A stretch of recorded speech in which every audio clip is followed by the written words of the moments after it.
உணர்வும் பரிதலும். ஒருநாள் தேவலோகத்தில் அமைதியாக அமர்ந்திருந்த விநாயகரும் முருகனும் பூமியின் நிலையைப் பற்றி பேசிக் கொண்டிருந்தார்கள்.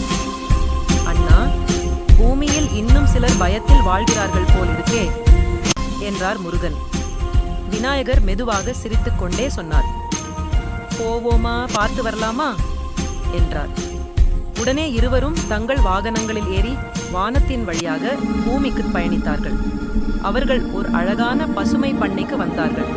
அங்கே ஒரு சின்ன முயல் சோகமாக அமர்ந்திருந்தது. முருகன் அதனை நோக்கி நெருங்கி, ஏன் சோகமா இருக்கே முயலே என்று கேட்டார். முயல் கண்களில் கண்ணீருடன் சொன்னது, நம்ம பண்ணைக்கு வெளியே ஒரு பெரிய யானை வந்திருக்கு. எல்லாரும் பயந்து ஓடிவிட்டார்கள். இந்த செய்தியை கேட்ட முருகன் தன்னுடைய வாளை எடுத்துக்கொண்டு, நான் போய் அதை சமாளிக்கிறேன் என்றார். ஆனால் விநாயகர் அமைதியாய் நிற்கிறார். தைரியம் நல்லது தம்பி, ஆனா சற்று யோசிக்கவும் வேண்டாமா என்றார். முருகன் நேராக யானையை நோக்கிச் சென்று விட்டார். அதே நேரத்தில் விநாயகர் முயலுடன் மெதுவாக யோசித்தார். யானை எதற்காக வந்திருக்கும்? ஒருவேளை அது நம்மை பயமுறுத்த வரவில்லையோ என்று சொல்லிக்கொண்டே அவர்கள் முன்னே சென்றார்கள்.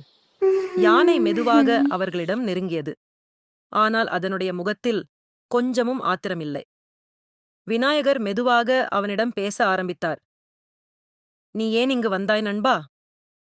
யானை நம்ம மொழி பேசவில்லை, ஆனால் அதன் செயல் மூலம் ஒரு விஷயம் தெரிய வந்தது. அது ஒரு தூண்டிலில் சிக்கி வழி தவறி வந்தது. அது பயமுறுத்த வந்ததல்ல, உதவி தேடி வந்தது. இந்த உண்மை தெரிந்ததும் முருகன் திரும்பி வந்து விநாயகரை பார்த்து சிரித்தார். அண்ணா, உங்க யோசனைதான் இந்த பிரச்சனையை தீர்த்தது. சில சமயம் வாளுக்கு பதிலா புத்தி தேவைப்படுது. விநாயகர் சிரித்த வண்ணம் முயலுக்கு ஒரு சிறப்பு பரிசாக லட்டு வழங்கினார். முயல் சந்தோஷமாக குதித்துக் கொண்டு சொன்னது, நன்றி, உங்கள் இருவரும் என் வாழ்வை பாதுகாத்தீர்கள். அனைவரும் சேர்ந்து சிரித்தனர்.